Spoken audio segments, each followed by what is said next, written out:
ocitava je li krava za mužu ili ne. Znači, vam u ovoj farmi mi su namjestili da krava ima 4 puta dnevno mogućnost se otići must.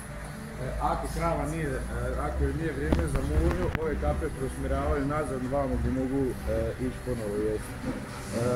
Dole su rešetke, ispod je jama, znači traktor i to čišćenje, nema olaženja ništa, nego je odnedavno su nabavili rota za te čišćenje rešetaka, tako da je olakšano 100%. Malo su madraci za predršku na koje bacamo piljevinu, znači da budu minimalno prljanja i minimalno smeća na farmi i što se tiče krava, koji su se vidi krave su relativno čiste. Prosjek po kravi dnevno je 27 litara mlijeka, znači. Odlično. Nekih 30.000 litara mjesečno imamo mlijeka u farmi, ali kažem nekih 40% preradimo to u sir, ostalo sve damo tamo.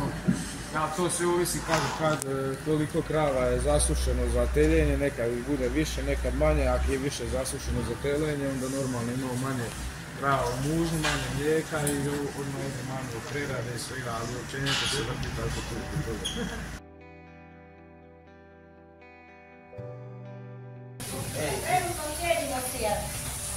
Aha, sjedite sir, jel? Da. I to vam je dobro i za kožu, za lice. Da, ovdje se naparava. Da imamo lijepu kožu.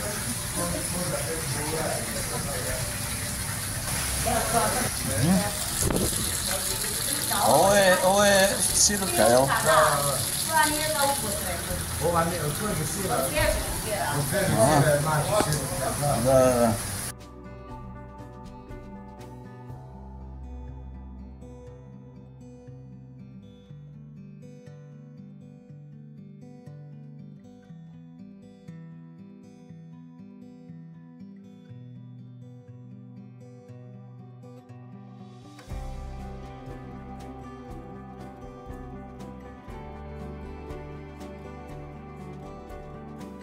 Je u tijeku degustacija, znači navedenih proizvoda.